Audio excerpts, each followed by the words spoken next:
இப்போது புதிய அறிமுகம் ஆச்சி ஹோட்டல் சாம்பார் 50 கிராம் ரூபாய் 20 மட்டுமே.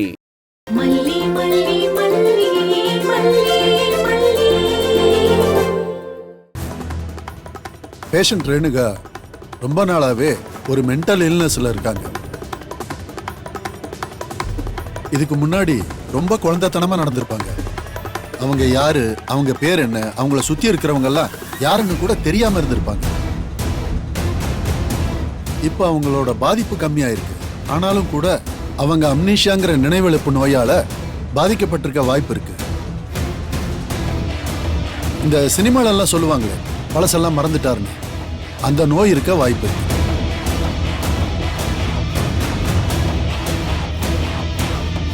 வேற ஏதாவது கேள்வி இருக்கா? டாக்டர், நீங்க சொல்றதெல்லாம் 100% கரெக்ட் தானே டாக்டர்? வேணும்னா தேர்ட் ஒப்பீனியன் இன்னொரு டாக்டரை கேளுங்க. என்கிட்ட மட்டும் இல்ல, உலகத்துல இருக்கிற எந்த டாக்டர் கிட்ட போய் கேட்டாலும் இதை தான் சொல்லுவாங்க. இவங்களுக்கு அம்னீஷியா இருக்கு.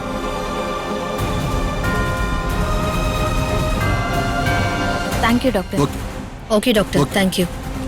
ரேணுகாவை கூட்டிட்டு வா நிஷா.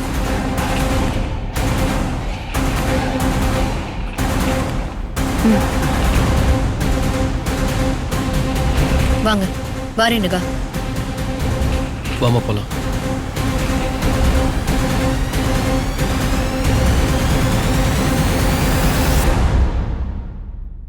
என்ன மனோகர் சார், ஏதோ வாய்க்கு வந்ததெல்லாம் பேசுனீங்க. என் அக்கா பொய் சொல்றான்னு சொன்னீங்க, என் அக்கா ஏமாத்துறான்னு சொன்னீங்க. இப்ப என்ன சொல்ல போறீங்க?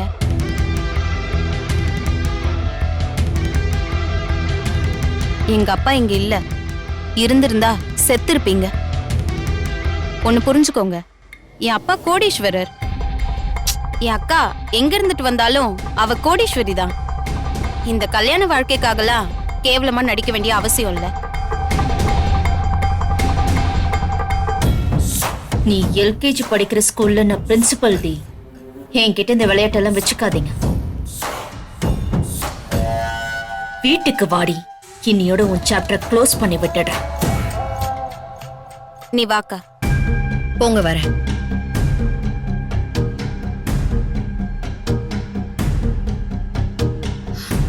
என்ன மறுபடியும் பல்பா? என்னைக்கு நீங்க இந்த மல்லியோட சேர்ந்தீங்களோ அன்னையில இருந்து பல்பா தான் வாங்கிட்டு இருக்கீங்க. ஆனாலும் என்ன, உங்களுக்கு இன்னும் புத்தி வரல. ஏங்க போங்க, போய் வயசுக்கு ஏத்த வேலையை பாருங்க.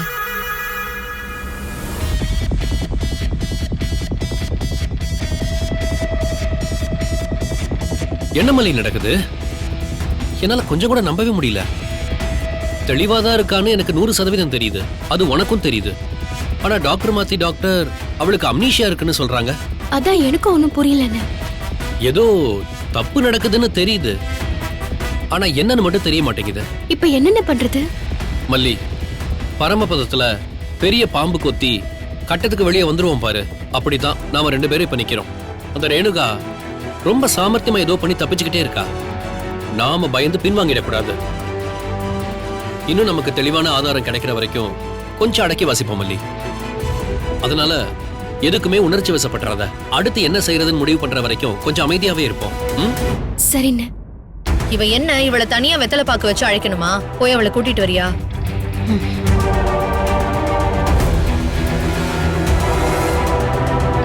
மல்லி, அப்படியே பயந்து ஓடிடாத. உன்கிட்ட நிறைய பேச வேண்டியிருக்கு. வா. வர சொல்லிட்டேன்.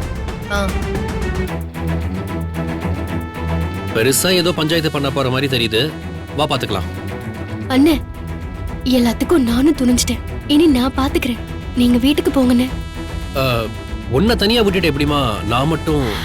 அண்ணே, இது பொம்பளைங்க பண்ண போற பிரச்சனை. நீங்க தலையிட்டா சரியா இருக்காது. நான் பாத்துக்கிறேனே, நீங்க கிளம்புங்க. இப்பவும் ஞாபகம் வச்சுக்கோ, நான் தான் எல்லாமே பண்ண, நீ எதுவுமே பண்ணல. புரிஞ்சுதா? போயிட்டு வா.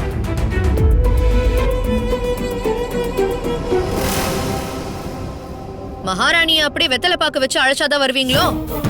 எங்க அந்த அல்லக்கை, அவரை வேற தனியா அழைக்கணுமோ? அவருக்கு வேலை இருக்காம், வரல. அவர் வரலன்னா இருக்கட்டும். சரி, இங்க எதுவும் பேச வேண்டாம். வீட்டுக்கு வா, உன்னை கவனிக்கிறேன். வா நிஷா.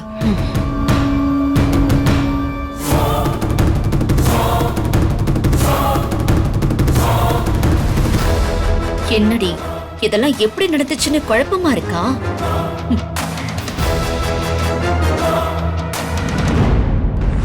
ஆமா நிஷா, எனக்கு இன்னும் சந்தேகமா தான் இருக்கு. முதல்ல இந்த ரேணுகாக்கு பழசெல்லாம் மறந்துருச்சுன்னு சொன்னதே பொய்யாதான் தெரியுது. இன்னொரு டாக்டர் கிட்ட இவளை காட்டி செக் பண்ணாதான் நான் நம்புவேன்.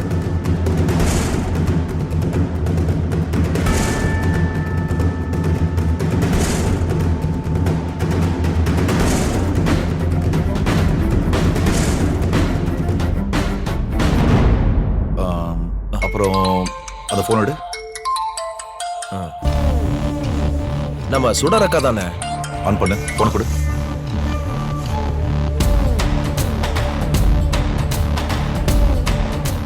என்னண்ணே ஒண்ணுமே பேசாம அமைதியா இருக்கீங்க? அவ ஒண்ணுமே பேசல, அமைதியா இருக்கா. அங்க நடக்கிற விஷயத்த நாம கேட்கணுங்கிறதுக்காக ஆன் பண்ணி வச்சிருக்கா. எனக்கு தெரிஞ்ச டாக்டர் ஸ்ரீனிவாசன் ஒருத்தர் இருக்காரு. அவர் பெரிய நியூராலஜிஸ்ட். அந்த வழியில தான் அவர் கிளினிக் இருக்கு. அவரை போய் பார்ப்போம். அவர் என்ன சொல்றாரோ அதை அப்படியே செஞ்சிருவோம்.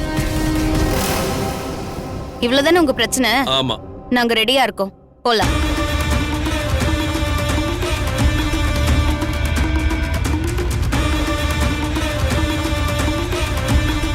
என்னண்ணே அங்க என்ன நடக்குது? அந்த மல்லி நம்ம சுடர ஃபேக் இன்ஸ்பெக்டர் வச்சு என்கொயரி பண்ணால, அதுக்காக நிஷா அந்த மனோகர் கிட்ட கடுமையா சண்டை போடுறா. அந்த மனோகர் அவளுக்கு பழசெல்லாம் மறந்துச்சுன்றதே போய் அத நான் நம்பலன்னு சொல்லிக்கிட்டு இருக்கான். யாருண்ணா அவன்? அடிமடியிலே கை வைக்கிறான். அப்புறம் என்னாச்சு? ரேணுகாவை வேற ஒரு நியூராலஜிஸ்ட் கிட்ட காட்டி செகண்ட் ஒப்பீனியன் வாங்கணும்னு முடிவு பண்ணிருக்காங்க. அண்ணா அப்ப ரேணுகா அக்கா சாப்டர் முடியுதா? அவ எங்கேயோ நெல்லூருக்கு போய் பால் வியாபாரம் பண்ண போறேன்னு சொன்னா அவளை பேசாம நீங்க அங்கேயே அனுப்பியிருக்கலாம். ஏய் முட்டாள், நான் இருக்கிற வரைக்கும் ரேணுகாக்கு ஒண்ணும் ஆகாது, ஆகவும் விட மாட்டேன். பால் கறந்து வியாபாரம் பண்ணா கோடியில சம்பாதிக்க முடியுமா?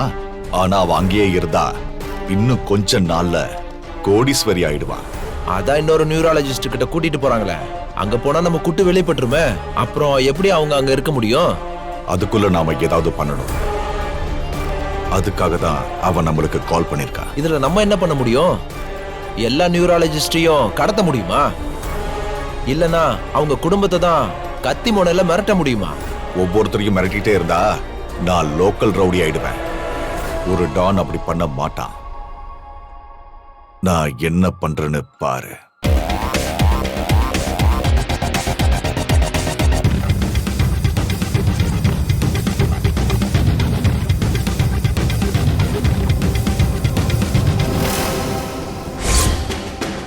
இந்த நவீன் வேற எங்கேயோ கிளம்பி போயிட்டான். இந்த சமயத்துல என்ன பண்றதுனே ஒண்ணுமே புரியல. நான் வேணா வேற யாராவது கூட்டிட்டு போய் இந்த டாக்டர் ஃபேமிலியையும் கிட்னாப் பண்ணிடவா? ஏய், கொஞ்ச நேரம் அமைதியா இருன்னு சொல்றேன்ல. எனக்கு பதட்டமா இருக்குண்ணா. அந்த சுடரக்கா அங்க இருக்கிறதுனால தான் நம்ம கிட்ட நிறைய பணம் புழங்குது. ஜாலியாவும் இருக்கும். இல்லைன்னா கஷ்டப்பட ஆரம்பிச்சிருவோம்ல. நீங்களே எங்களை துரத்தி விட்டுருவீங்க. ஏய், கொஞ்சம் அமைதியா இருங்கறல்ல. என்னை யோசிக்க விடு. Will you just shut up? சீக்கிரமா யோசிங்கண்ணா. அவங்க அந்த ஹாஸ்பிட்டலுக்கே போயிட போறாங்க.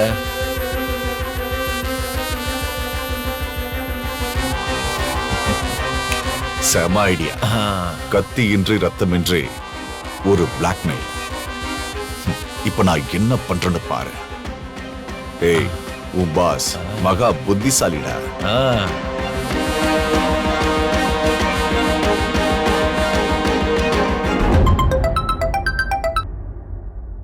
சொல்லுங்க ரகு சார்.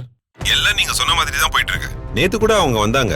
அவங்க குணமாயிட்டு இருக்காங்க, சீக்கிரம் குணமாயிடுவாங்கன்னு சொன்னேன். அவங்க கூட மல்லின்னு ஒருத்தவங்க வந்திருந்தாங்க. இப்ப அத பத்தி பேசுறதுக்காக நான் கால் பண்ணல. வேற ஒரு பிரச்சனை. என்ன பிரச்சனை சார்?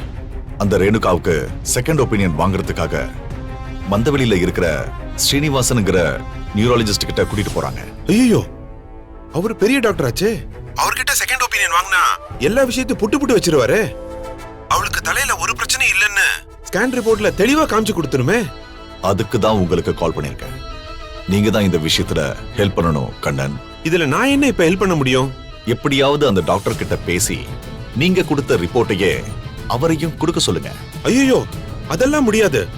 அவரு ரொம்ப ஸ்ட்ரிக்டான டாக்டர். அதெல்லாம் அவர் பண்ண மாட்டாரு. வேணும்னா உங்களுக்கு கொடுத்த மாதிரியே அவருக்கும் ஒரு டைமண்ட் நெக்லஸ் கொடுத்துட வேண்டியதுதான். நாம சொல்ற மாதிரி ரிப்போர்ட்டை கொடுக்க சொல்லுங்க. நீங்க என்ன எல்லாரையும் நீங்க விலைக்கு வாங்க முடியும்னு சொல்ல வரீங்களா? சில பேர் பக்கமே போக முடியாது, அதுவும் அவர்கிட்ட இதெல்லாம் பேசவே முடியாது. அவர் வீட்டை கண்டுபிடிச்சு அவர் வைஃப் கழுத்துல கத்திய வச்சா நாம விரும்புற ரிப்போர்ட்டை கொடுப்பாரா? நீங்க என்ன எல்லார் கழுத்துலயும் கத்திய வைக்கிறத பத்தியே பேசிக்கிட்டு இருக்கீங்க? எனக்கு வேற வழியே இல்ல டாக்டர். ஒண்ணு அவர் வைஃப் கழுத்துல கத்திய வைக்கணும், இல்லனா உங்க வைஃப் கழுத்துல கத்திய வைக்கணும். இது ரெண்டு தவிர எனக்கு வேற ஆப்ஷனே இல்ல. ஐயோ, கொஞ்ச நேரம் அமைதியா இருங்க, நான் யோசிக்கிறேன். இந்த கத்தி கபடம் எல்லாம் இல்லாம என்ன பண்ண முடியும்னு பார்க்கலாம். சீக்கிரம் கண்ணன், அவங்க அங்க போய்கிட்டு இருக்காங்க. எனக்கு ரொம்ப நேரம் இல்ல. கொஞ்ச நேரம் அமைதியா இருங்களேன், எனக்கு யோசிக்க டைம் கொடுங்க. டாக்டர், நீங்க நல்லா யோசிங்க. அந்த நியூராலஜிஸ்ட் டாக்டர் கையிலயோ காலியோ விடுவீங்களோ, எனக்கு நீங்க கொடுத்த ரிப்போர்ட்டையே அவரும் கொடுக்கணும். சீக்கிரம் ஏற்பாடு பண்ணுங்க. என்னண்ணா பண்றேன்னு சொல்லிட்டாரா? அவருக்கு வேற வழி பண்ணிதானே ஆகணும்.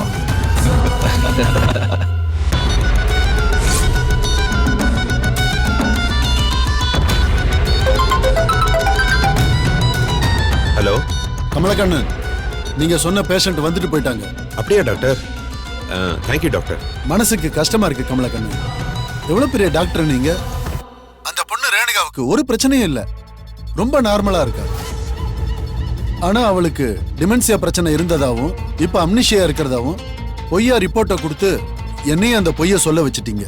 டாக்டர், எனக்கு கொஞ்சம் சொல்ல முடியாத நெருக்கடி டாக்டர். என்ன நெருக்கடியா இருந்தாலும் இந்த மாதிரிலாம் செய்யக்கூடாது கண்ணன். இது எவ்வளவு பெரிய தப்பு தெரியுமா? தெரியும் டாக்டர், நான் உங்ககிட்ட வகத்தொகை தெரியாம மாட்டிக்கிட்டேன். நான் யூகே போனப்ப என் பேஷண்ட் எல்லாம் நீங்க பாத்தீங்க. அந்த நன்றிக்காக தான் மனசாட்சியை கல்லாக்கிக்கிட்டு உங்களுக்கு இந்த உதவி பண்ணேன். இனிமே இந்த மாதிரி ஃபோன் பண்ணி எல்லாம் கேட்காதீங்க. நான் போனை வச்சிடுறேன்.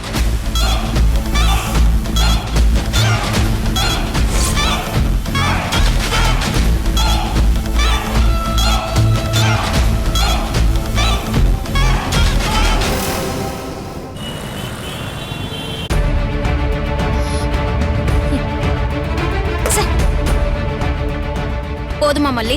உன் சந்தேகம்லாம் தீர்ந்துச்சா? உன் மனசு குடைஞ்சிட்டு இருந்த கேள்விக்கு பதில் கிடைச்சிருச்சா? இப்பயாச்சும் நிம்மதியா இருப்பியா?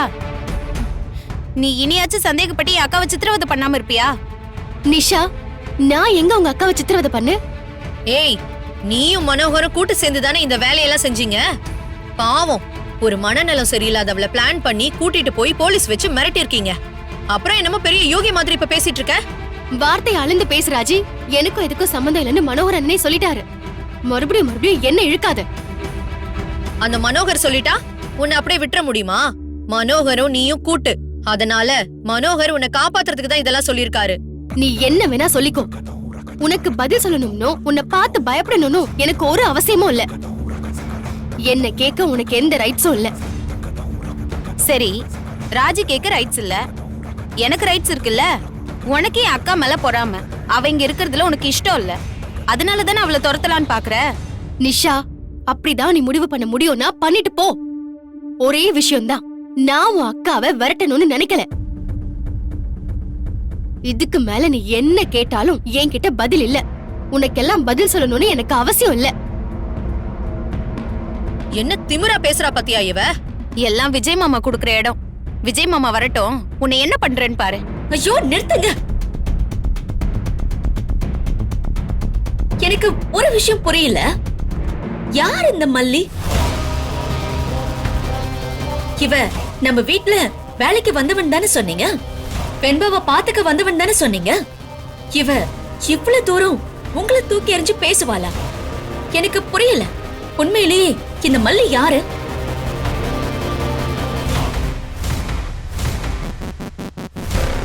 நீங்க என்ன ஏமாத்துறீங்களா? என்கிட்ட எதையும் மறைக்கிறீங்களா? எதுக்கு மேல எதையும் மறைக்காதீங்க. இதுதான் என்னால தாங்க முடியாது. தயவு செஞ்சு சொல்லிடுங்க. நிஷா, தலைக்கு மேல வெள்ளம் போயிடுச்சு. இனிமே ஜான் போனா என்ன, முழம் போனா என்ன? இவ யாருன்னு அவளுக்கு சொல்லு. பட்டுன்னு சொல்றதுக்கு ஒரு நிமிஷம் ஆகாதுதான். ஆனா என் அக்காக்கு எதுவும் ஆகக்கூடாதுன்னு தான் அமைதியா இருக்கேன். நிஷா, ஒரு இன்ஸ்பெக்டர் வச்சு மிரட்டிருக்கா இவ.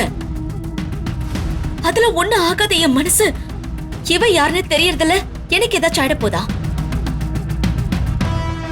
இவ யாருன்னு தெரியாம என் தலையெல்லாம் வலிக்குது, அப்படி வெடிக்குது. இவ பண்றதெல்லாம் பார்த்தா இவ வேலைக்கு வந்தவ மாதிரி தெரியல.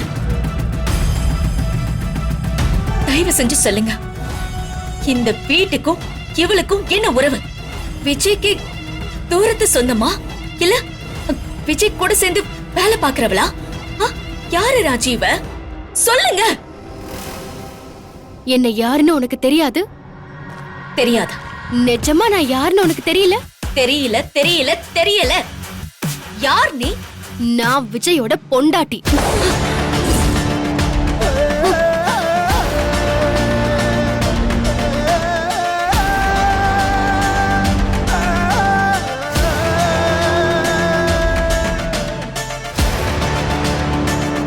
என்னது? பொண்டாட்டியா? ஆமா, நான் பொண்டாட்டி தான்.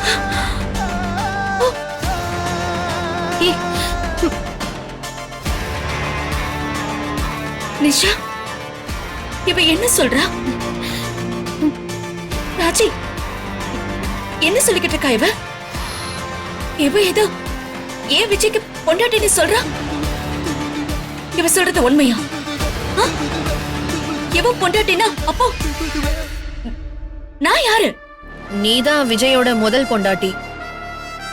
இவ விஜயோட 2வது பொண்டாட்டி.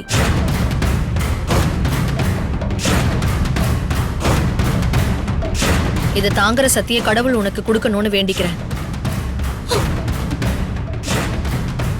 இவ ஏன் விஜயோட 2வது பொண்டாட்டியா?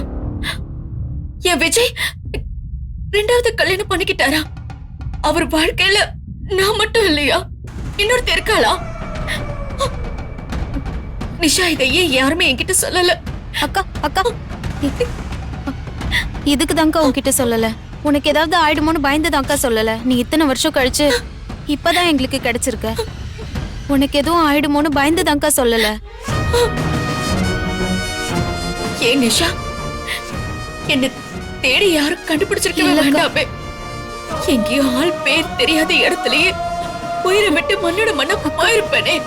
என்ன அப்படியே விட்டுருக்கலாமே. இன்னொருத்தி இந்த வீட்டுல இருக்கும்போது என்னையே கண்டுபிடிச்சு கூட்டிட்டு வந்தீங்க. அக்கா, நீ உயிரோடவே இல்லைன்ற எண்ணத்துல இதெல்லாம் நடந்துச்சுக்கா. நீ மறுபடியும் எங்க வாழ்க்கைக்குள்ள வருவேன்னு நாங்க நினைச்சு கூட பார்க்கல. இப்ப புரியுது. இந்த மல்லி ஏன் என்ன வெறுக்கிறான்னு எனக்கு இப்ப புரியுது. என்னை ஏன் துரத்த பாக்குறான்னு எனக்கு இப்பதான் புரியுது. என்ன அவளுக்கு போட்டியா நினைக்கிறான். நான் வந்துட்டா அவளோட வாழ்க்கை போயிடும் நினைக்கிறான். அதனாலதான் இதெல்லாம் பண்ணிக்கிட்டு இருக்கா. அதானே உண்மை. இத்தனை நாள் இந்த வீட்ல ஒரு ராணி மாதிரி இருந்துட்டா. இப்ப திடீர்னு நீ வந்துட்டல்ல, அதான் என்ன செய்யறதுன்னு புரியாம சதி பண்ண ஆரம்பிச்சிட்டா. ராஜி, சதி பண்றது, இன்னொருத்தரோட சொத்தை அபகரிக்கிறது, இதெல்லாம் உன்னோட புத்தி. அதை என்ன பார்த்து சொல்லாத. அவ எப்படி பேசுறான்னு பாத்தியா நிஷா? என்ன உடனே இந்த வீட்டுல இருந்து கூட்டிட்டு போயிடு. நான் ஒரு நிமிஷம் கூட இங்க இருக்க மாட்டேன். எவ்வளவு பண்ணவ என்ன இங்க தொலைச்சு போட்டாலும் போட்டுருவா. என்ன இங்க இருந்து கூட்டிட்டு போயிடு நிஷா. எனக்கும் அதான்க்கா சரின்னு தோணுது. நீ என் கூட வந்துரு. விஜய் மாமா வந்ததுக்கு அப்புறம் என்ன செய்யணும்னு பேசி முடிவு பண்ணிக்கலாம். ஏய், உங்களுக்குலாம் என்ன பைத்தியமா? ரேணுகா தான் புரியாம பேசிட்டு இருக்கானா? நீயும் என்னமோ புரியாம பேசிட்டு இருக்க. இத பாரு, இது ரேணுவோட வாழ்க்கை. விஜய் ரேணுகாவோட புருஷன், வெண்பா ரேணுகாவோட குழந்தை. இங்க இருக்கிற எல்லாமே ரேணுகாவோடதுதான். நீ என்னமோ ரேணுகாவை கூட்டிட்டு போறேங்கிற. உண்ட வந்த பிடாரி ஊர் பிடாரிய துரத்துச்சுங்கிற கதையால இருக்கு. இங்கதான் இதெல்லாம் நான் பாக்குறேன். முட்டாள் மாதிரி பண்ணாதீங்க. ஆமா இல்ல, ராஜி சொல்றது சரிதான் இல்ல. நாம எதுக்காக போகணும்? ஆமாக்கா, நம்ம போக வேண்டியது இல்லதான். இங்க இருந்து போக வேண்டியது இதோ இந்த மல்லி தான். ஏய், நீ கிளம்பு, இங்க இருந்து கிளம்பு. ஏய், உண்ட வீட்டுக்கு துரோகம் பண்றவளே, முதல்ல இங்க இருந்து கிளம்புடி. என்னது? நான் கிளம்பணுமா? உன்னையே இந்த வீட்ல போனா போதுன்னு வச்சிருந்தா நீ என்ன வெளியே போக சொல்றியா? ஏ மல்லி, இது என் அக்காக்கான வீடு. நீ இந்த வீட்ல இருக்க கூடாது. முதல்ல வெளியே போ. இது என் புருஷன் கட்டின தாலி. இந்த தாலி கட்டின என் புருஷன் தான் நான் இங்க இருக்கணுமா வேண்டாமான்னு முடிவு பண்ணுவாரு.